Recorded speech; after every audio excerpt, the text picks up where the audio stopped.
Hello. Sorry, friends, there is some issue in the network. That's why it was disconnected. I am sure you all will join me soon.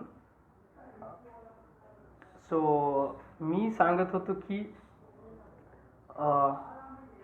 जो CSRचे हे आहेत CSR मध्ये 4 main गोष्टी आहेत की ज्याच्यामध्ये CSR कशा पद्धतीनं फंक्शन करतं किंवा बिल्ड करतं स्वतःला. तर त्यामध्ये आहे की वेलफेअर ऑफ दी सोसायटी.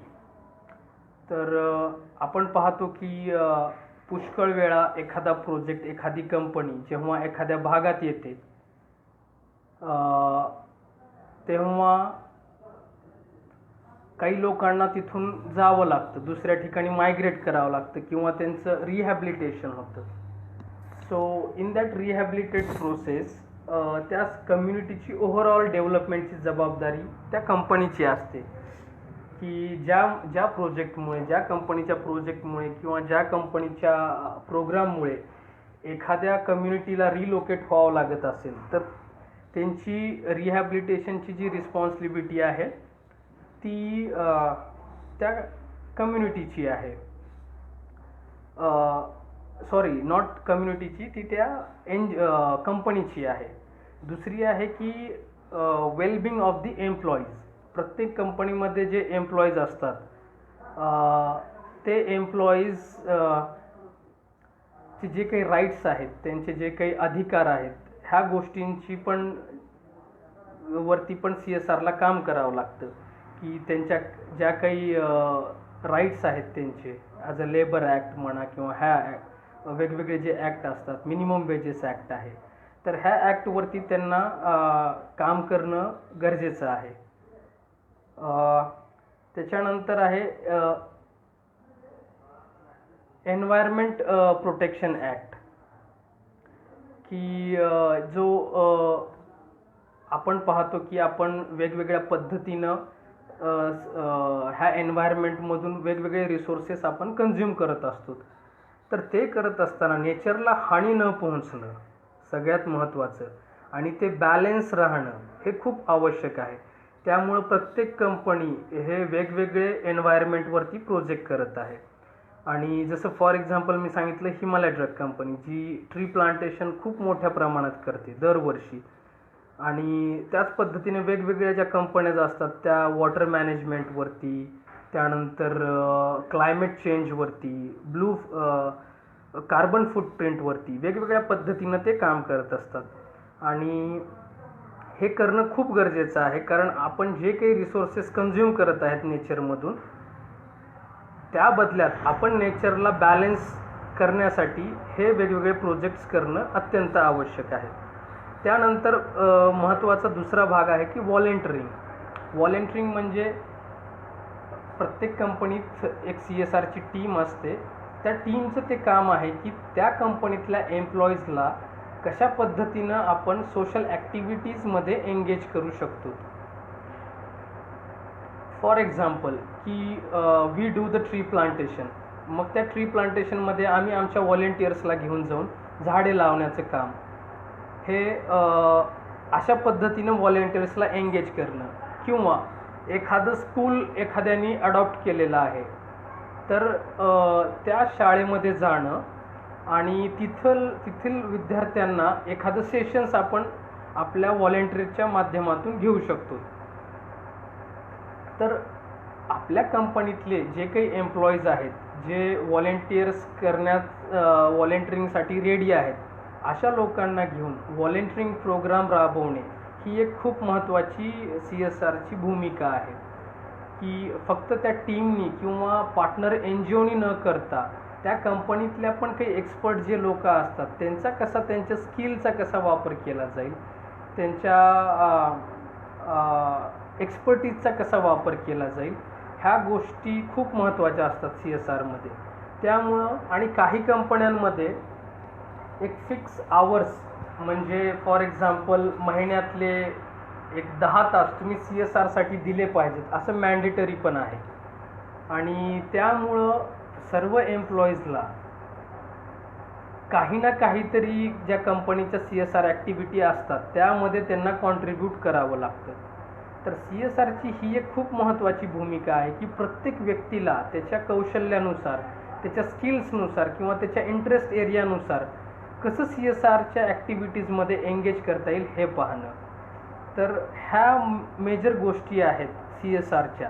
जसं मी सांगितलं की CSR आता फिलॉन्थ्रॉपिक नाही राहिलेलं, हे आता मोर स्ट्रॅटेजिक ओरिएंटेड झालेलं आहे. मोर इम्पॅक्ट असेसमेंट करावं लागतं आपल्याला की प्रत्येक प्रोजेक्ट कसा झालेला आहे, त्याचा इम्पॅक्ट कसा आहे हे पाहावं लागतं. दरवर्षी तुम्हाला ॲन्युअल रिपोर्ट सबमिट करावे लागतात, ते ॲन्युअल रिपोर्ट्स तुम्हाला पब्लिश करावे लागतात. प्रत्येक गोष्टीचं ऑडिट केलं जातं. तर ती जी भूमिका आहे की काही NGOज असतात की यार तुम्ही CSRमध्ये आम्हाला काही फंड्स द्या, आम्ही करू प्रोजेक्ट आणि तुम्ही सांगा काय करायचं. तर हे खूप आता ओल्ड फॅशन झालेली आहे. आता न्यू ट्रेंड्स काय आहेत की NGOजनी एक एरिया आयडेंटिफाय करणं की हां, फॉर एक्झाम्पल ग्रामीण भागातील सुशिक्षित तरुणांची जी बेरोजगारी आहे, हा एक महत्त्वाचा मुद्दा आपण जर घेतला की फॉर एक्झाम्पल एक X गाव आहे आणि त्या गावामध्ये 100 तरुण आहेत जे लिटरेट आहेत, पण त्यांना स्किल्स नाही आहेत किंवा त्यांना जॉब्स मिळत नाही आहेत. तर त्या NGOनं अशा तरुणांची यादी बनवणं, अशा तरुणांना एकत्र करणं आणि आपण कुठला स्किल डेव्हलपमेंट प्रोग्राम त्यांच्यासाठी राबवू शकतो की जेणेकरून त्यांच्यातले जे स्किल्स आहेत ते एन्हान्स होतील आणि त्यांना रोजगाराची संधी इझिली उपलब्ध होईल. ही नीड आहे, ही स्किल डेव्हलपमेंट ही नीड आहे आणि एम्प्लॉयमेंट ही गरज आहे. तर अशा दोन्ही गोष्टींना फोकस करून तुम्ही जर प्रपोजल डेव्हलप केलं तर ते मोर सुटेबल होऊ शकतं. आणि मी सुरुवातीला म्हटल्याप्रमाणे तुम्हाला पाहावं लागेल की कुठली CSR स्किल डेव्हलपमेंटमध्ये ऑलरेडी काम करत आहे, तर त्या कंपनीला किंवा त्या CSRला अप्रोच करणं. दुसरी एक पद्धत असते की CSR आपला एरिया कसा सिलेक्ट करतात की फर्स्ट त्यांचं प्रेफरन्स असतं कुठल्याही CSRचं की आपल्या एरियामध्ये काम करणं, लोकल कम्युनिटी डेव्हलपमेंटवरती जास्त भर असतो. आणि ते का असतं, कारण कंपनी ज्या भागात आहे तिथले ती रिसोर्सेस कन्झ्युम करत आहे, म्हणून तिथल्या लोकांचं वेलफेअर हे त्यांची फर्स्ट प्रायोरिटी असते. त्याच्यामुळं कुठलीही कंपनी आधी लोकल कम्युनिटी डेव्हलपमेंट प्रोजेक्टवरती जास्त लक्ष देते आणि नंतर ते स्लोली स्केलअप करत असते. तर आय थिंक यावरती आपण पुष्कळ चर्चा केलेली आहे की व्हॉट इज CSR आणि मीन्स कन्सेप्शन्स काय आहेत. Now let's get back to how CSR work. की मी जसं सांगितलं की कन्सेप्च्युअल एरिया असतो प्रत्येक कंपनीचा आणि ते त्या एरियामध्ये काम करतात.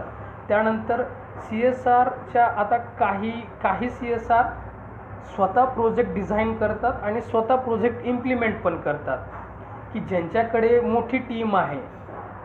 अशा मोठ्या CSRच्या टीम असणाऱ्या ते स्वतःच प्रोजेक्ट डिझाईन करतात आणि स्वतःच एक्झिक्यूट पण करतात. पण mostly CSR like more than 60-70% CSR they work with NGO partners.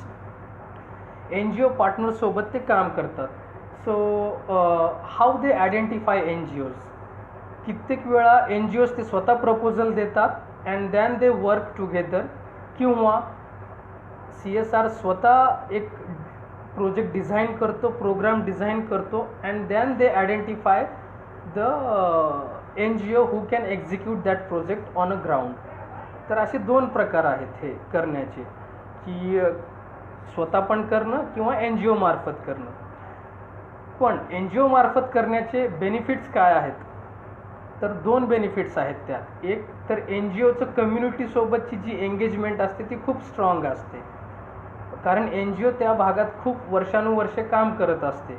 त्यामुळं लोकांचा जो विश्वास असतो त्या NGOवर तो खूप चांगला असतो. आणि एखादा प्रोजेक्ट किंवा एखादा प्रोग्राम जेव्हा तुम्ही लॉन्च करता फील्डमध्ये, तेव्हा त्यांचं जे एक्सेप्टन्स लेवल असतं कम्युनिटीचं ते NGOसोबत जास्त असतं. का तर पुष्कळ वर्षापासून त्यांचा विश्वास NGOजनी संपादन केलेला असतो.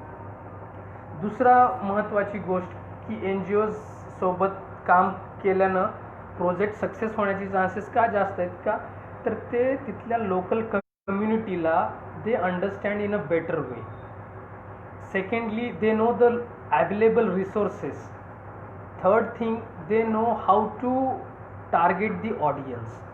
तर हे 3 मेजर गोष्टी आहेत की ज्या एन जी ओज खूप बेटर पद्धतीनं लोकल कम्युनिटीसोबत एक्झिक्यूट करू शकतात. आता काही वेळा CSR जे स्वतः प्रोजेक्ट करतात त्यात पण सक्सेसचे चान्सेस असतातच, नो डाऊट. कारण वेलफेअर कुणाला नको आहे, प्रत्येकाला एक सपोर्ट पाहिजे असतो. पण लोकल एन जी ओसोबत काम करण्याचे चान्सेस म्हणजे प्रोग्राम सक्सेस होण्याचे चान्सेस हाय आहेत ह्या 3 रिझनमुळे. पण आता एन जी ओज म्हणतात की आम्हाला प्रोजेक्ट मिळण्यासाठी एन जी ओला कुठल्या गोष्टी आवश्यक आहेत. आता कित्येक एन जी ओ अशा असतात की ज्या आम्हाला प्रपोजल पाठवतात. प्रपोजल अतिशय छान असतात, अतिशय रिॲलिस्टिक असतात आणि इम्पॅक्ट दिसतो त्याच्यात की हां, आपण हा प्रोजेक्ट केल्यानंतर नक्कीच त्या कम्युनिटीला बेनिफिट मिळणार आहे. पण त्याच्यासाठी काय काय डॉक्युमेंट्स आवश्यक असतात. CSR डॉक्युमेंटेशनवरती खूप फोकस करतात CSRमध्ये आणि they need a very clear and transparent documents from the N G Os. तर ते कुठले डॉक्युमेंट्स आहेत, जसं ATG certificate. That is a very important document for a CSR. कुठलीही कंपनी जेव्हा एखाद्या एन जी ओसोबत एखादा प्रोजेक्ट करते आणि ती जेव्हा त्याला स्पॉन्सर करते, जेव्हा त्याच्यामध्ये पैसा गुंतवते, तेव्हा त्यांना जे ATG सर्टिफिकेट मिळतं तर त्या ATG सर्टिफिकेटमुळं त्यांना टॅक्स बेनिफिट मिळत असतात. आणि जर एन जी ओकडे ATG सर्टिफिकेट नसेल तर त्यांना ते टॅक्स बेनिफिट मिळणार नाहीत. त्यामुळं CSR ज्या एन जी ओकडे ATG सर्टिफिकेट किंवा 12AA सर्टिफिकेट आहे अशाच एन जी ओचं सिलेक्शन करतात आणि अशाच एन जी ओला ते प्रोजेक्ट्स देतात किंवा त्यांच्यासोबत ॲज अ पार्टनर किंवा इन ॲसोसिएशनमध्ये काम करत असतात. तर हे एक महत्त्वाचा मुद्दा आहे. Recently I don't know how many of you are familiar with this new rule की फिनान्स बिल 2020मध्ये असं बिल हे पास केलेलं आहे की प्रत्येक एन जी ओनी आपलं रजिस्ट्रेशन प्रत्येक 5 वर्षांनी रिन्यू करणं गरजेचं आहे. पण हा अजून ॲक्ट अंमलात आलेला आहे किंवा नाही याबद्दल मला फार खात्री नाही, पण हे अशी चर्चा होती. तर एन जी ओजला आपल्या डॉक्युमेंटेशनमध्ये खूप ट्रान्सपरन्सी बाळगणं आवश्यक आहे. त्यांचे सोशल ऑडिट्स झाले पाहिजेत, दर वर्षाचे त्यांचे ऑडिट्स रिपोर्ट्स क्लिअर पाहिजेत एन जी ओचे, जेणेकरून एखाद्या CSRला त्यांच्यासोबत काम करण्यासाठी अडचणी येणार नाहीत. तर ह्या गोष्टी आहेत की एन जी ओ सिलेक्शन्स. आता महत्त्वाचा मुद्दा आहे की एन जी ओज आणि CSR मिळून कसे काम करत असतात. तर कित्येक वेळा जसं मी सांगितलं की एन जी ओ एक स्वतः प्रपोजल डेव्हलप करतात आणि एन जी ओज त्यांना फंड्स प्रोव्हाइड करतं, किंवा CSR एखादा प्रोजेक्ट डिझाईन करतं and they identify the best partner की तो प्रोजेक्ट करण्यासाठी कुठली एन जी ओ चांगली आहे हे CSR निवडतं आणि एन जी ओ तयार होतात की तुम्ही जे म्हणता तो प्रोजेक्ट आम्ही इम्प्लिमेंट करू. तिसरा जो प्रकार आहे की एन जी ओ आणि CSR मिळून जॉईंटली एक प्रोजेक्ट डिझाईन करतात आणि ते एक्झिक्यूट करतात. म्हणजे ह्या तिन्ही पद्धतीनं पण काम सुरू असतं. आता आपण चौथ्या महत्त्वाच्या मुद्द्याकडे वळणार आहोत की जो अतिशय महत्त्वाचा आहे की न्यू ट्रेंड्स. CSRमधले नवीन ट्रेंड्स काय आहेत, की CSR आता कसं होत आहे आणि त्याचं भविष्यातलं स्वरूप कसं असेल. तर जे नवीन ट्रेंड्स आहेत त्यामध्ये सगळ्यात महत्त्वाचा मुद्दा आहे, आज प्रत्येक CSR हे जसं मी सांगितलं की खूप स्ट्रॅटेजिक ओरिएंटेड काम करत आहे. एक प्रॉपर प्लॅनिंग आहे, प्रॉपर ॲक्शन प्लॅन आहे, प्रॉपर पार्टनर्स आहेत जसे एन जी ओज आहेत, आणि ते एन जी ओज पण ते आहेत की ज्यांच्याकडे क्लिअर डॉक्युमेंटेशन आहे. तर हा एक महत्त्वाचा मुद्दा आहे की CSR आता कुठलेही प्रोजेक्ट कशाही पद्धतीनं करत नाही. सर्वात आधी प्रोजेक्ट डिझाईन करत असताना CSR हे पाहतं की याचा अंतिम टप्पा काय आहे ह्या प्रोजेक्टचा. फॉर एक्झाम्पल, एक जी म्हण खूप फेमस आहे की don't give a fish, teach them how to catch a fish. की एखाद्याला तुम्ही मोफत जेवण द्या, पण ते कितपर्यंत देणार, किती दिवस देणार हे पण तुम्ही ठरवा. मग त्याला किती दिवस मोफत जेवण देण्यापेक्षा त्याला, त्या व्यक्तीला किंवा त्या कम्युनिटीला ते जेवण कसं मिळवायचं हे शिकवा, की जेणेकरून ते कायमस्वरूपी टिकेल. तर हा जो कन्सेप्ट आहे सस्टेनेबल डेव्हलपमेंट, हा खूप महत्त्वाचा ट्रेंड आहे. आज कुठलाही जो प्रोजेक्ट असेल तो सस्टेनेबली कसा सस्टेन राहील, तो भविष्यात कसा सेल्फ सस्टेन राहील. I will give you a very live example की जसं हिमालया, दरवर्षी आम्ही जे काही प्लांटेशन करतो वेस्टर्न घाट्स ऑफ महाराष्ट्रामध्ये, तेव्हा आम्ही तिथं जाऊन सुरुवातीला आमची जी NGO पार्टनर आहे SEBC, society for environment biodiversity and conservation, ही आमची पार्टनर NGO आहे. ही NGO सिंधुदुर्ग, रत्नागिरी या गावांमध्ये जाऊन तिथल्या ग्रामपंचायतसोबत मीटिंग घेते की बाबा तुमच्या गावामध्ये जर एखादी फ्री लँड असेल तर तिथं आम्ही ट्री प्लांटेशन करू. स्पॉन्सरशिप पूर्ण हिमालयाकडनं असेल. पण ही मीटिंग का महत्त्वाची आहे ग्रामपंचायतसोबत, झाडं लावणं हा एक भाग झाला आणि झाडं जगणं हा दुसरा भाग झाला. These are 2 different aspect. So and the both aspects are really important. झाडं लावणं पण गरजेचं आहे आणि ती जगणं ती तेवढंच महत्त्वाचं आहे. मग यामध्ये लोकल कम्युनिटीचा कसा सहभाग होईल, की आज आम्ही झाडं लावणार, पण ती लोकल कम्युनिटीची जबाबदारी असणार की ती झाडं जगवण्याची. आता यामध्ये 2 गोष्टी आहेत की कम्युनिटीचा काय फायदा आहे यात. तर आम्ही जेव्हा ग्रामपंचायतसोबत मीटिंग घेतो तेव्हा आम्ही त्यांना हे विचारतो की तुम्ही सांगा तुम्हाला कशा पद्धतीची झाडं पाहिजेत, की जेणेकरून तुम्हाला फळं मिळतील, जेणेकरून अशी झाडं की फ्युचरमध्ये तुम्हाला इन्कम पण मिळेल त्या झाडांमधनं. टिंबर असेल, what ever, there are various different species of the plants. तर अशा वेळी कम्युनिटीला जेव्हा त्याच्यात इंटरेस्ट दिसतो की हां आपल्याकडे फ्री लँड आहे आणि आपण तिथं झाडं पण लावूयात आणि जेणेकरून फ्युचरमध्ये इन्कम पण मिळेल, अशा वेळी कम्युनिटी तयार होते. मग यामुळं कम्युनिटीला घेऊन NGOजनी सोबत येणं आणि CSRनी पण कम्युनिटीची गरज समजून त्या पद्धतीची झाडं प्रोव्हाइड करणं ही अत्यंत गरजेची भाग आहे.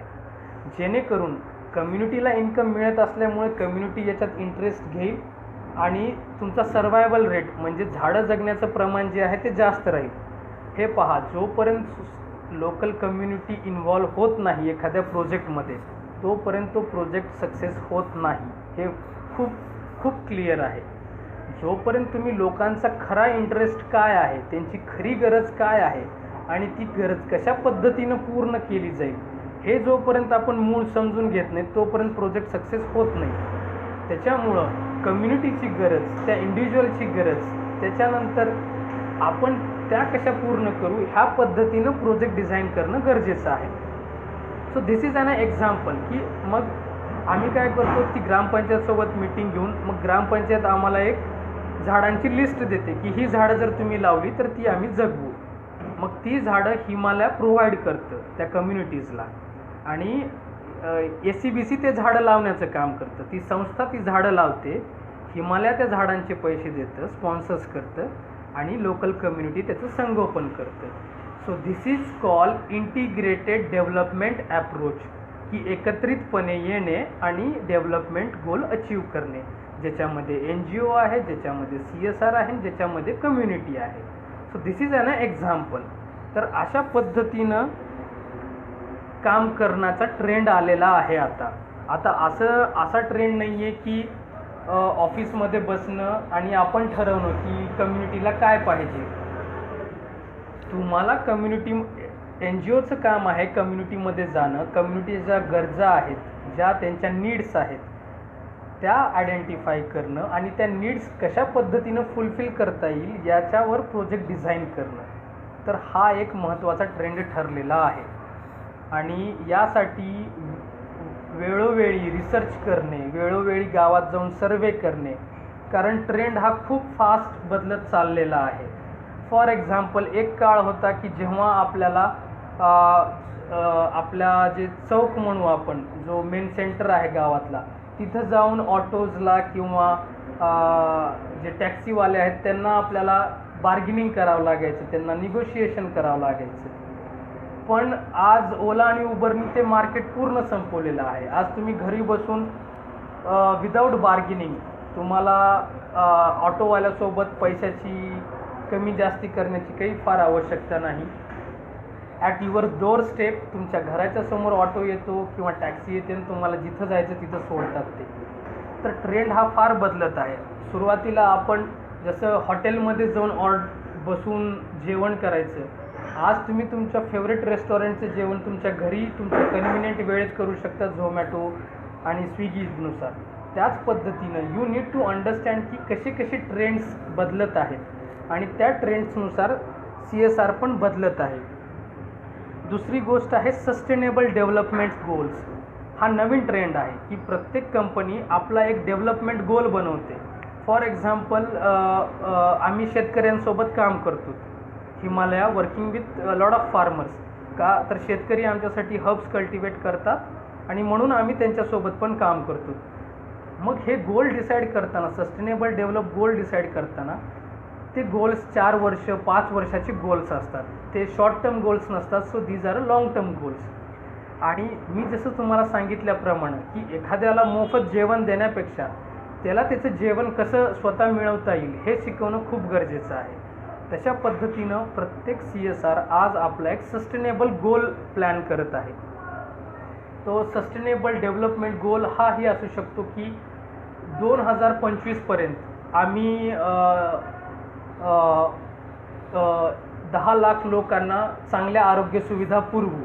हा त्यांचा सस्टेनेबल डेव्हलपमेंट गोल असू शकतो एखाद्या कंपनीचा, किंवा एखाद्या कंपनीचा की 2025पर्यंत 40 गावांमध्ये स्वच्छ पिण्याच्या पाण्याची सोय करणे हा त्यांचा डेव्हलपमेंट गोल असू शकतो. तर हे जे एक्झाम्पल्स आहेत याला म्हणतात सस्टेनेबल डेव्हलपमेंट गोल्स. आणि हा एक नवीन ट्रेंड आहे की प्रत्येक CSR पुढच्या 5 वर्षाचा सस्टेनेबल डेव्हलपमेंट गोल डिसाईड करत आहे. त्याच्यानंतर आणखीन एक CSRचा काय ट्रेंड आहे की तो आहे की मेजरिंग इम्पॅक्ट. की आपण एखादा जो प्रोजेक्ट केला त्याचा इम्पॅक्ट कसा झाला त्या कम्युनिटीवरती किंवा त्या इंडिव्हिज्युअलवरती किंवा एखाद्या टार्गेट ग्रुपवरती. तर हे करणं गरजेचं आहे. आता for example, Himalaya is planting a trees in a larger scale, in a very large scale. पण ते प्लांटेशन किती जगले, त्याचा किती ग्राउंड वॉटर लेवलवरती कसा परिणाम झाला, त्याच्यानंतर त्याचा सॉईल इरोजनवरती काय परिणाम झाला, म्हणजे जो मातीची धूप आहे त्याच्यावरती काय परिणाम झाला जी झाडं लावली, त्याच्यानंतर त्याच्यातून किती ऑक्सिजन प्रोड्यूस झालं किंवा त्याच्यातून किती लोकल कम्युनिटीजला इकॉनॉमिक बेनिफिट्स भेटले, ह्या गोष्टींची इम्पॅक्ट असेसमेंट करणं गरजेचं आहे. आता CSR आधीसारखं नाही आहे की एखादी गोष्ट केली आणि आम्ही ही केली तर ती कशी केली आणि त्याचा कसा परिणाम झाला हे पण सांगणं गरजेचं आहे. तर याला म्हणतात मेजरिंग इम्पॅक्ट किंवा इम्पॅक्ट असेसमेंट इव्हॅल्युएशन. हा एक नवीन ट्रेंड आहे आणि ज्याच्यामध्ये वेगवेगळ्या स्ट्रॅटेजीज यूज केल्या जातात. जसे प्री आणि पोस्ट असेसमेंट आहे की एखादा प्रोजेक्ट करण्यापूर्वी काय परिस्थिती होती आणि एखादा प्रोजेक्ट केल्यानंतरची काय परिस्थिती होती. हा पण एक इम्पॅक्ट असेसमेंट करण्याची पद्धत आहे. त्याला म्हणतात प्री आणि पोस्ट असेसमेंट. किंवा की touched and untouched. Touched and untouched म्हणजे की फॉर एक्झाम्पल उदाहरण घेऊयात आपण लातूर आणि उस्मानाबाद जिल्ह्यांचं, की एखादा प्रोजेक्ट आपण वॉटर मॅनेजमेंटचा प्रोजेक्ट आपण लातूरमध्ये केला आणि उस्मानाबादमध्ये केला नाही. तर लातूरमध्ये तो वॉटर मॅनेजमेंटचा प्रोजेक्ट केल्यानंतर काय परिस्थिती झाली आणि उस्मानाबादमध्ये काय आहे ह्यावरून पण आपण इम्पॅक्ट असेसमेंट करू शकतो. So there are various methods, वेगवेगळ्या पद्धती आहेत आणि त्या पद्धती प्रोजेक्टच्या स्केलनुसार किंवा प्रोजेक्टच्या नेचरनुसार ठरवल्या जातात.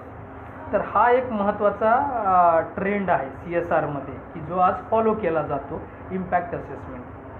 त्याच्यानंतर सगळ्यात महत्त्वाचं आहे, तुम्ही पुष्कळ वेळा पाहिला असेल, it is a very new concept आणि वेगळा ट्रेंड आहे की ज्या ट्रेंडमध्ये तुम्ही बघता की consumer are switching to brand.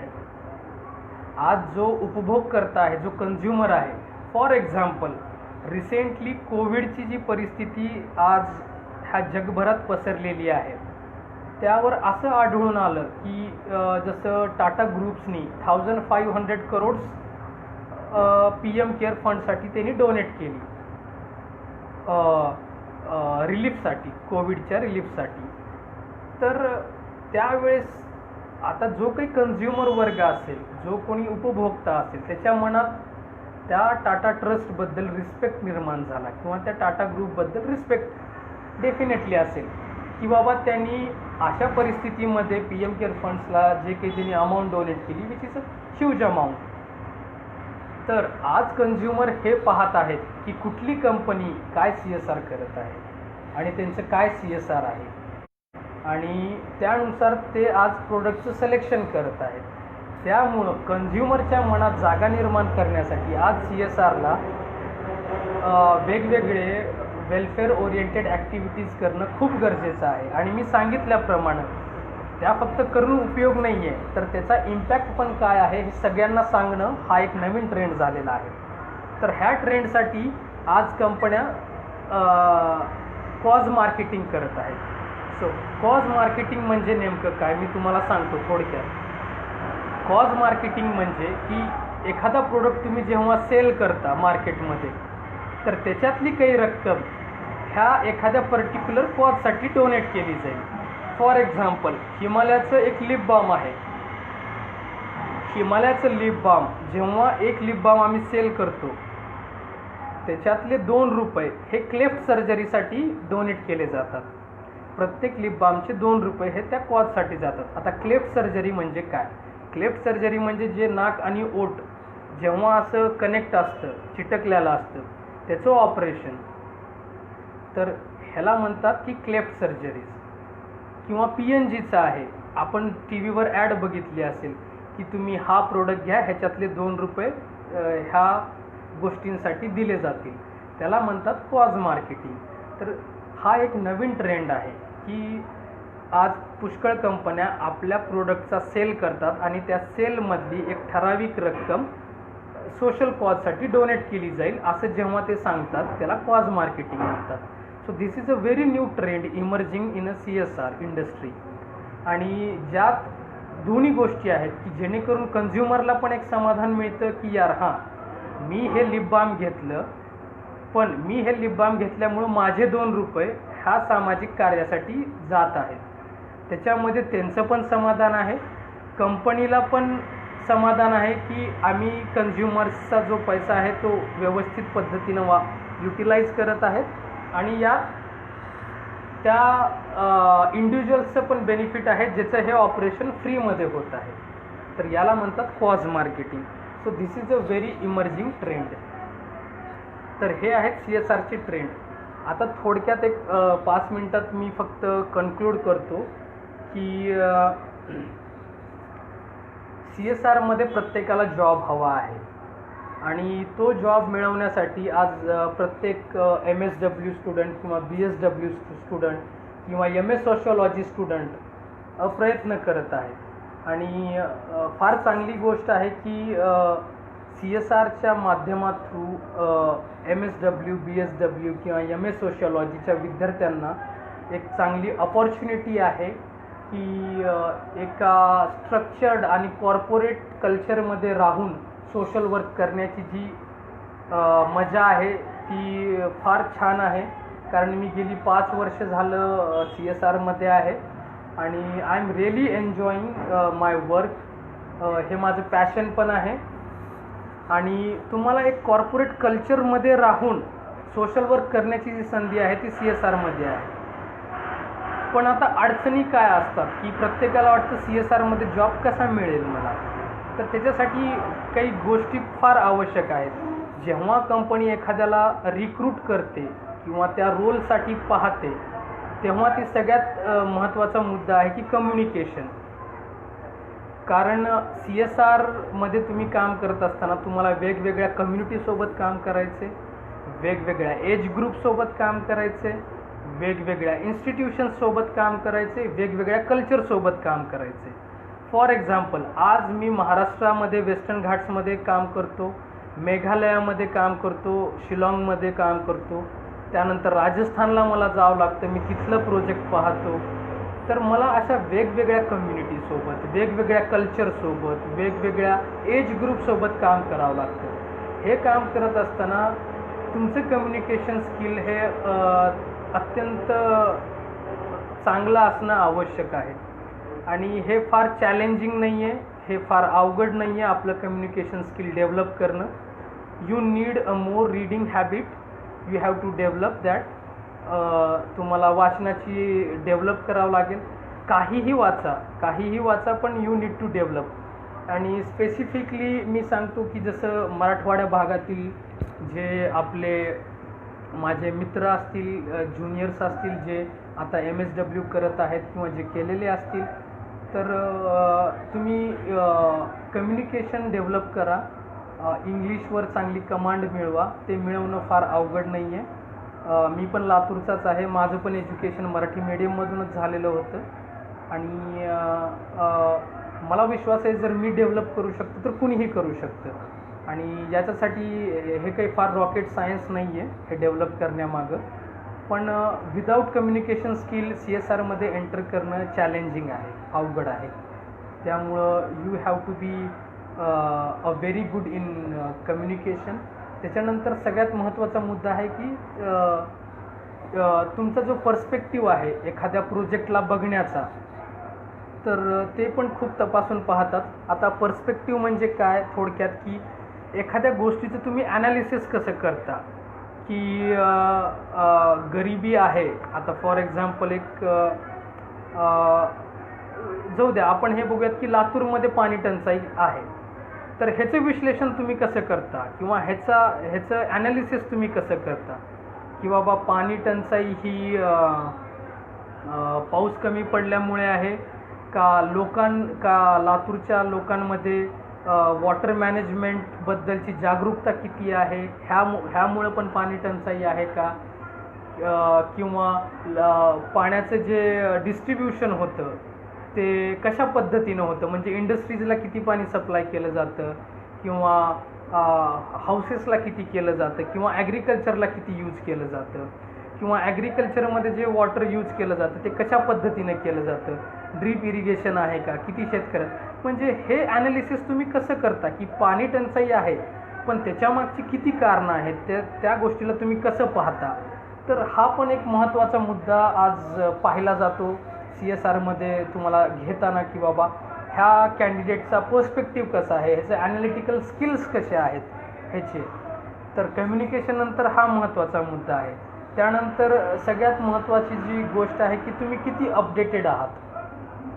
जे रिसेंट ट्रेंड्स आहेत आज, आणि ज्या वेगवेगळ्या गोष्टी समाजात घडत आहेत, दररोज एक नवीन ट्रेंड येत आहे, दररोज एक नवीन प्रॉब्लेम येत आहे, आणि त्या गोष्टींची माहिती तुमच्याकडे असणे खूप गरजेचं आहे.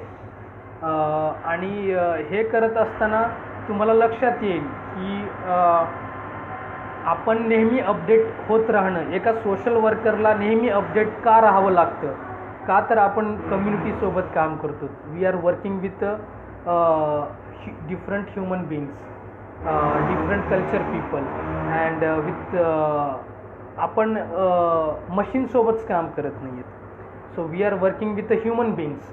त्याच्यामुळं जे काही लोकांचे प्रश्न आहेत, समस्या आहेत, त्या आपण समजून घेणं सुरुवातीला खूप गरजेचं आहे. तेव्हाच आपण एखादा चांगला प्रोजेक्ट डिझाईन करू शकतो. आणि चांगली जर ग्राउंड अंडरस्टँडिंग असेल तरच आपण चांगला प्रोजेक्ट इम्प्लिमेंट करू शकतो, राबवू शकतो.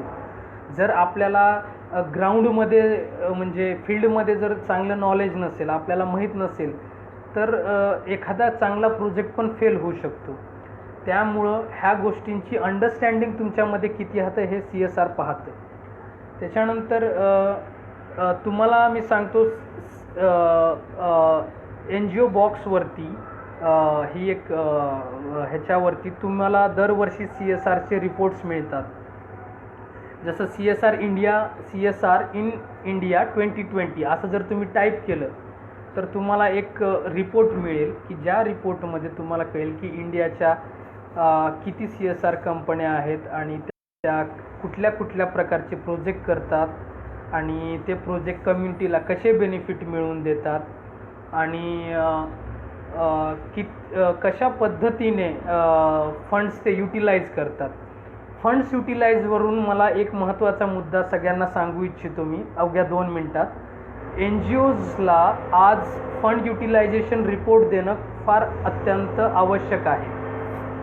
फंड युटिलायझेशन रिपोर्ट म्हणजे काय की CSRने जो पैसा NGOजला दिलेला असतो तो पैसा त्या NGOजनी कशा पद्धतीनं वापरला, कुठे कुठे वापरला, ह्या प्रत्येकाची डिटेल देणं म्हणजेच त्याला फंड युटिलायझेशन रिपोर्ट म्हणतात. तर हा एक अत्यंत महत्त्वाचा मुद्दा आहे की आज CSR प्रत्येक NGOजला फंड युटिलायझेशन रिपोर्ट्स मागतात की बाबा मी तुम्हाला 10 लाख रुपये दिले होते एखाद्या X प्रोजेक्टसाठी, त्या प्रोजेक्टचा इम्पॅक्ट काय आणि तो पैसा कसा कुठं कुठं वापरला त्याचा प्रत्येक हिशोब देणं ह्या NGOसाठी मॅन्डेटरी झालेलं आहे. आणि त्यामुळं NGOजनी तो फंड युटिलायझेशन रिपोर्ट देणं फार आवश्यक आहे. तर हा एक महत्त्वाचा मुद्दा आहे की NGOजनी प्रपोजल डेव्हलप करत असताना जर त्यांनी CSRला जर म्हटलं की we will provide you a fund utilization report in end of the project, तर हे खूप ट्रान्सपरंट आणि इम्प्रेसिव्ह असणार आहे. आणि NGOजला जसे मी सांगितलं की तुमचे डॉक्युमेंटेशन्स खूप आवश्यक आहेत आणि डॉक्युमेंटेशनसोबत तुम्हाला ह्याचं नॉलेज घेणं गरजेचं आहे की कुठलं CSR कुठल्या एरियामध्ये काम करत आहे आणि त्यांचा कोर एरिया कुठला आहे. त्या कोर एरियासोबतच आपण त्यांना प्रपोजल देणं की जेणेकरून ते प्रपोजल एक्सेप्ट होण्याचे चान्सेस हे हाय असतात. तर आय थिंक मी ह्या गोष्टी कवर केलेल्या आहेत आणि हा माझा अनुभव आहे ह्या क्षेत्रातला. या गोष्टींवरती मी सांगितलेलं आहे. तुम्ही पुष्कळ गोष्टी गुगलवरती जाऊन पाहू शकता CSR काय आहे कसं आहे आणि काळानुसार खूप बदलत चाललेला आहे. CSR मोर स्ट्रॅटेजिक ओरिएंटेड झालेला आहे. CSR आता एखाद्याला दान करणं आणि काम संपवणं असं राहिलेलं नाही आहे. आज कुठलंच CSR कुणाला फंड्स सहजासहजी without any strategy without any impact approve करत नाही आहेत आणि त्यामुळं मोर स्ट्रॅटेजिक ओरिएंटेड किंवा सस्टेनेबल ओरिएंटेड की आपण जरी त्या गावातून गेलो किंवा आपला प्रोजेक्ट जरी संपला पण तो इम्पॅक्ट कंटिन्यू राहायला पाहिजे अशा पद्धतीनं प्रोजेक्ट डिझाईन करणं हे फार आवश्यक आहे. आणि CSRमध्ये मी जसं तुम्हाला सांगितलं अपॉर्च्युनिटीज आहेत आणि पुढच्या येणाऱ्या भविष्यात CSR हे खूप स्ट्रिक्टली गव्हर्नमेंटकडून क्लोजली मॉनिटर केलं जातं आहे की कंपन्या किती फंड्स देत आहेत, त्या कशा युटिलाइज करत आहेत. आणि आय थिंक तुम्हाला सांगायची गरज नाही की कुठल्या कंपन्यांना CSR मॅन्डेटरी आहे. ते खूप साधी गोष्ट आहे की ज्या कंपनीचा टर्नओव्हर 1000 करोड आहे आणि नेट प्रॉफिट 5 करोड आहे त्यांना 2% ऑफ देअर प्रॉफिट सोशल ॲक्टिव्हिटीजसाठी यूज करणं मॅन्डेटरी आहे. आणि काही कंपन्याज आहेत की ज्या जास्त पण करतात आणि त्याची काही लिमिट नाही आहे आणि आज पुष्कळ कंपन्या जास्तच करत आहेत आणि काही कंपन्या पण आहेत की ज्या स्वतःच करत आहेत.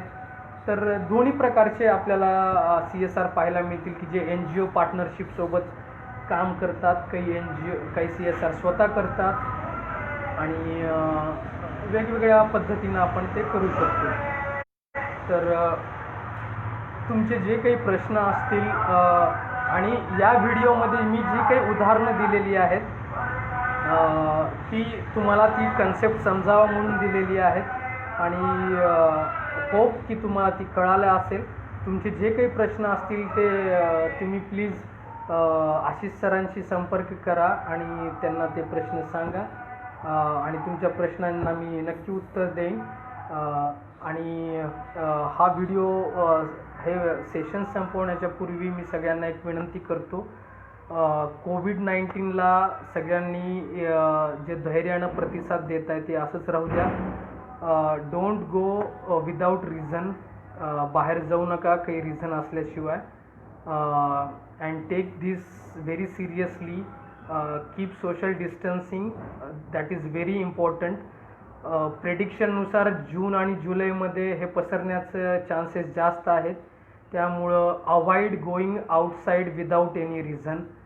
फारच आवश्यक असेल तरच तुम्ही बाहेर पडा. घरात आणि बाहेरून जेव्हा केव्हा घरात येता तर तुमचे कपडे भिजवा, लगेच धुण्यासाठी टाका. तुम्ही स्वतः हातपाय किंवा आंघोळ केलेली सर्वात उत्तम राहील. आणि वेळेवर आहारावर खूप भर द्या, कारण कोविड हा फक्त ज्यांची इम्युन सिस्टम वीक आहे त्या व्यक्तींना खूप लवकर इन्फेक्ट करत आहे. आणि ज्यांची इम्युन सिस्टम चांगली आहे, इम्युन म्हणजे ज्यांची रोगप्रतिकारक शक्ती चांगली आहे, त्यांच्यावर याचा परिणाम फार नाही आहे. आणि जे गव्हर्नमेंटचे रूल्स आणि गाईडलाईन्स आहेत प्लीज त्याला फॉलो करा. त्याला कॅज्युअली घेऊ नका, त्यांना सिरियसली घ्या. सगळ्यांनी मिळून जर केलं तरच हे होणार आहे. हे एकाची रिस्पॉन्सिबिलिटी नाही आहे, लक्षात घ्या. जसं CSR म्हणजे कॉर्पोरेट सोशल रिस्पॉन्सिबिलिटी जरी असली, but it is the responsibility of each and every individual. It is the same way this is a responsibility of every citizen to help our government to solve this coronavirus issue. So thank you so much for giving me this opportunity, Ashish Swami sir. आणि I would like to thank all the participants also who were attending this webinar. आणि तुमचे जे काही प्रश्न असतील please feel free to contact Ashish sir, and I will respond you to your all the questions later on. Thank you so much. Take care. आपली काळजी घ्या, आपल्या कुटुंबाची काळजी घ्या आणि आपल्या समाजाची पण काळजी घ्या. Thank you so much.